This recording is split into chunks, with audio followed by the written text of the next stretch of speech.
Welcome to our deep dive on dreams. Wow, you sent me a whole collection of articles and research, and I have to say, I am hooked. It seems like we're going to explore not just the science of dreams, but like how people have tried to make sense of them throughout history.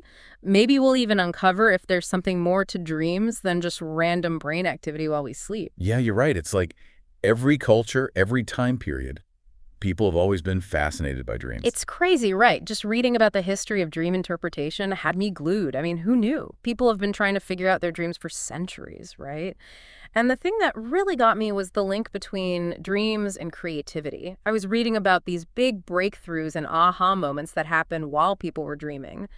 And okay, I have to admit, I was a total skeptic about lucid dreaming at first, but now I'm not so sure. Well, why don't we start by going way back to the beginning, to how people first started interpreting dreams.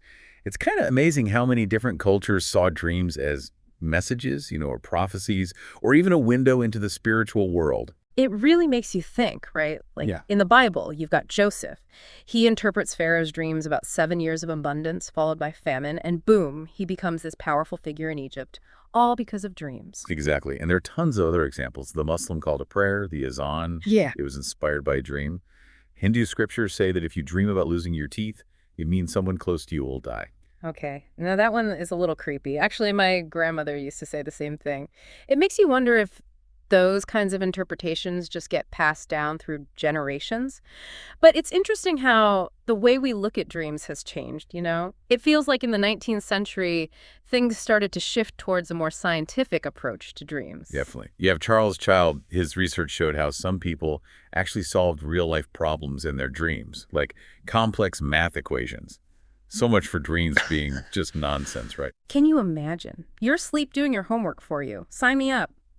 But of course, we can't talk about dream interpretation without bringing up Sigmund Freud. And hello, psychoanalysis. I mean, his whole royal road to the unconscious thing. That's like pop culture 101 at this point. Yeah.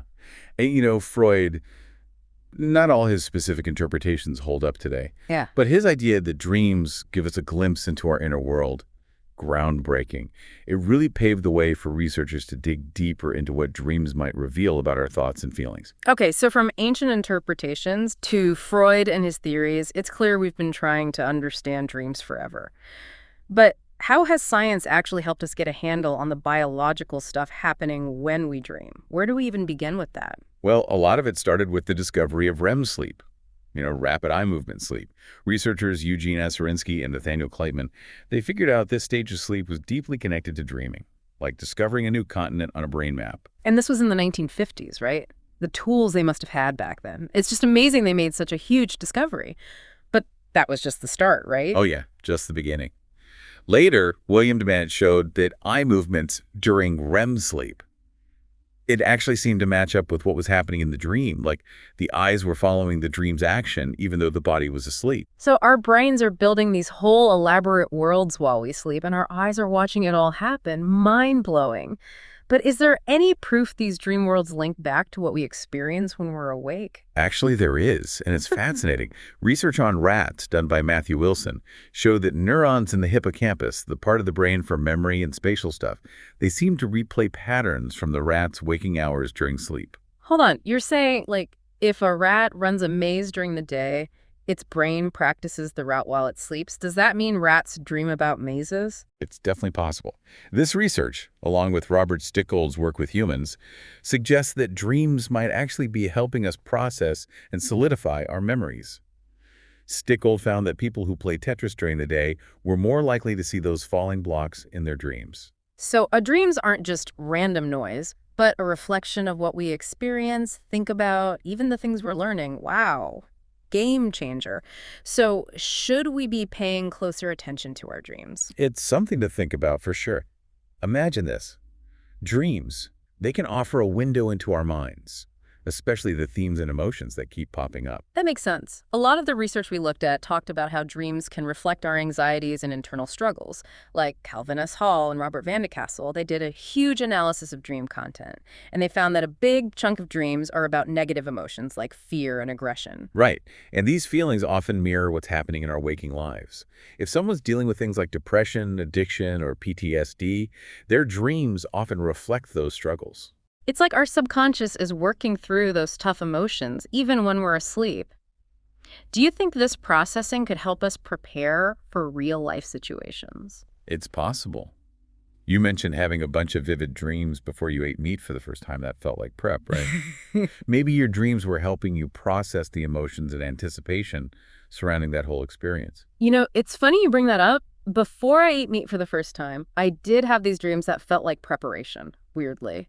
Like my subconscious was rehearsing the experience, and then when I actually took that first bite, it felt almost like déjà vu. There's a theory called the threat simulation theory, which suggests that nightmares, especially the ones that keep coming back, could be our brain's way of practicing how to handle potential threats and anxieties. So instead of being scared of nightmares, we could see them as chances to practice coping. That's a pretty powerful way to think about it. It's not just our emotions that dreams seem to process, right? A lot of the sources talked about a connection between dreams and creativity. Oh, absolutely. Authors like Graham Greene kept super detailed dream journals their whole lives. Stephen King said a dream inspired his novel It. And you remember Otto Lowy, the Nobel Prize winner? He had a dream that led to a huge breakthrough in how we understand nerve communication.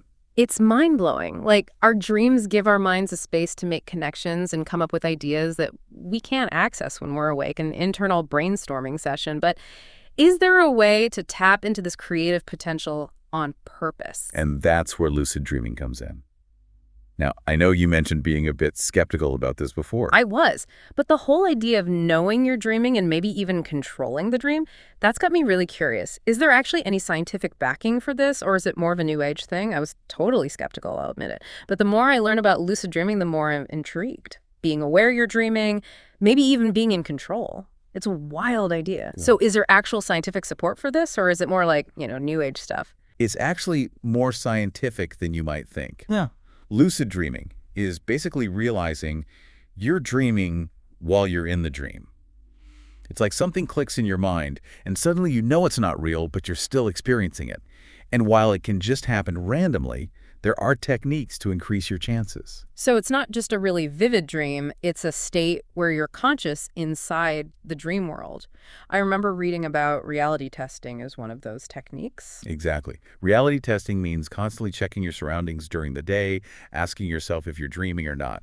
The idea is it becomes such a habit that you start doing it in your dreams too. It's like training your brain to question reality, even when you're asleep. And what about dream journaling? I know a lot of people recommend that for understanding your dreams. Dream journaling is super helpful, not just for remembering your dreams better, but for spotting patterns and recurring symbols that are specific to your dreams. Those could be like clues, dream signs that tip you off that you're dreaming while it's happening. I also read about something called the MILD technique, mnemonic induction of lucid dreams. It sounded almost like a mental trick, where you imagine yourself becoming lucid in a dream before you fall asleep. You got it. It's like setting an intention for lucidity before you drift off. Another common one is the wake back to bed technique.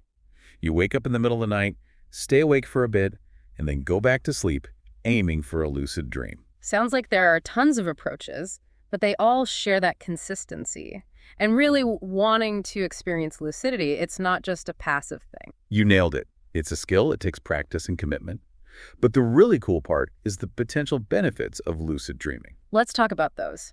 One that really hit home for me was overcoming nightmares. If you know you're in a nightmare, could you actually change how it plays out? That's one of the most promising applications. Instead of being trapped in a scary dream, you could confront what's scaring you or even turn it into something harmless. That would be huge for people dealing with recurring nightmares. And what about the creativity connection we talked about earlier? Imagine having access to your subconscious while knowing you're dreaming. You could explore new ideas, get past creative blocks, even practice skills in this virtual reality space. It's like a simulator for your imagination. I even read about athletes using lucid dreaming to improve their performance, or musicians working through tricky pieces of music. And don't forget about the potential for personal growth and emotional well-being. People have reported using it to face their fears, work through emotional stuff, even explore different sides of their personality. So it's not just about having fun in your dreams, it's about using them as a tool for self-discovery and healing. But is this something everyone can learn? Or are some people just not wired for lucid dreaming? It's a great question, and there's still so much we don't know about why some people are more prone to lucid dreaming than others. Things like age, sleep quality, Even personality might be factors. It's probably more of a spectrum than a yes or no thing. I tried some of those techniques we talk about, and I had a few moments where I felt a little glimmer of awareness in my dream, but I never felt totally in control. Makes me wonder if some people are just naturally more lucid than others. Could be. One interesting area being explored is using certain supplements to boost lucidity. One of them is galantamine, a medication usually used for Alzheimer's. Wait, really? So it's not just some herbal thing or home remedy. What's the link between an Alzheimer's medication and lucid dreaming? Well, galantamine is thought to increase acetylcholine in the brain. That's a neurotransmitter important for REM sleep and memory. More research is needed, but there's some evidence suggesting galantamine can make dreams more frequent and vivid, possibly making it easier to become lucid. So not a magic bullet, but maybe a little help for those struggling to achieve lucidity. It sounds like we still have a lot to learn about how effective it is and any potential risks. Absolutely. More research is key to figuring out the best doses and long-term effects. And with any supplement, be careful and talk to your doctor. The real magic of lucid dreaming, though, lies in the possibility of shaping your own dream world. Like taking control of the story in your dream, maybe even getting insights you can use in your waking life, really empowering stuff. But even if we don't reach full-on lucidity, it seems like we can still learn a lot from our dreams. Absolutely. Dreams offer us a glimpse into our emotional state, fears, desires, even our physical health. It's like our bodies are talking to us through symbols and stories. Now that you mention it, I read about dreams possibly showing early signs of illness. Sounded a little out there at first, but the examples were pretty interesting. There have been cases where people had dreams that seemed to predict health problems they weren't consciously aware of. William Dement, the sleep researcher we mentioned, he actually dreamed he had lung cancer before he was diagnosed. And there was that case of the man who kept dreaming his leg was paralyzed, and it turned out he had a neurological condition affecting his nerves. Crazy to think our dreams might tap into a deeper awareness of our bodies. These examples show how important it is to pay attention to our dreams, Okay. especially recurring themes or sudden changes in what we dream about. They can be like whispers from our subconscious, telling us about imbalances or problems that need attention. So it's not just about analyzing our dreams for hidden meanings or psychological stuff. It's also about listening to what our bodies might be telling us through dreams. Do you think talking about our dreams with others can help us understand them better? Sharing our dreams can be really valuable, both for getting different viewpoints and connecting with others on a deeper level. Sometimes a dream that makes no sense to us might be full of meaning when seen through someone else's eyes. That makes sense. Dreams can be so personal, so weird, that it's hard to figure them out alone. I remember reading about dream groups, where people get together to share and interpret each other's dreams. Dream groups have been around for a long time and come in different forms, from therapy sessions to casual meetups. They provide a safe and supportive environment to explore the world of dreams and gain insights from everyone's perspective. It's fascinating how dreams can be a bridge between people, a shared language that goes beyond our individual experiences. And this isn't just a modern thing, right? I read about dream sharing happening in really tough situations, like in concentration camps during World War II. You're right. Even in those horrible conditions, people found comfort and connection through sharing their dreams. It shows how deeply human it is to search for meaning, to find ways to cope with life's challenges, even in the worst circumstances. It's amazing how dreams can bring comfort and connection, even in the darkest times. Do you think we've lost something in modern society by not sharing our dreams as much? I think there's truth to that. We made dreams this private thing, something you only talk about with therapists or close friends. Maybe this taboo around dream sharing is stopping us from tapping into a rich source of connection and understanding. It's like we've forgotten the power of this ancient practice, how sharing our dreams can create empathy and break down walls between people. What if we made dream sharing normal again? Imagine a world where we start our day by sharing our dreams with our families, coworkers, even strangers we meet. Might sound a little strange, but it could create deeper connections and a greater appreciation for the shared human experience. It's a beautiful idea and a challenge worth thinking about. After all, what's the harm in opening up about this fascinating and mysterious part of ourselves? That's a really beautiful thought and a challenge I think we should all take on. It's like you said, dreams can be this secret language we all share, but we've become so hesitant to actually speak it. This whole deep dive has just made me so much more curious about my own dreams. I'm definitely going to be paying way more attention to them from now on. I'm glad to hear that. And you know what? I really encourage everyone listening to do the same. Even if you're not diving into the whole lucid dreaming thing, simply keeping a dream journal, even for a little while, can be so insightful. You're so right. It's like having this direct connection to your subconscious. And there are so many incredible resources out there now for anyone who wants to learn more, like the IASD, the International Association for the Study of Dreams. They do amazing research and have tons of information. Oh, yeah, they're a great resource. And then there are researchers like Stephen LaBerge, Deirdre Barrett, Robert Stickle. They've written these captivating books that really explore all these different parts of the dream world. Their work digs deep into the science, the meaning, the possibilities of dreams. Some of their books were actually in the research you sent, and wow, they were eye-opening. Totally changed how I see dreams. Well, if you're even a little bit intrigued, I say give it a shot. Keep a notebook by your bed. Jot down anything you remember when you wake up, even if it's just bits and pieces or feelings. You never know what you might discover. Yeah, you might even have one of those big aha moments. A dream that sparks some creative breakthrough, or helps you get through a tough situation, or just gives you a deeper understanding of yourself. Exactly. And remember this, dreams are a fundamental part of being human. They connect us to our past, our present, and our potential future. That is such a beautiful way to put it. So to wrap up our deep dive today, dreams are so much more than just random stuff happening in our brains while we sleep. They show us our emotions, they spark our creativity, they might even be tools for healing and self-discovery.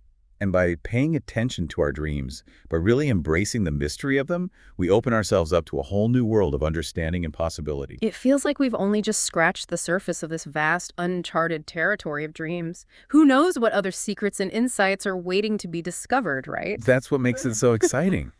The world of dreams is this endless journey of exploration, and we're all explorers in our own way. I love that analogy. Well, it's time to wake up from this dream exploration, but I hope it's just the beginning of a lifelong fascination with the world of dreams for everyone listening. I hope so too.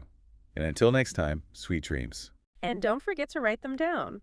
We'll be back soon with another deep dive into a brand new topic. Until then, keep exploring, keep learning, and keep dreaming.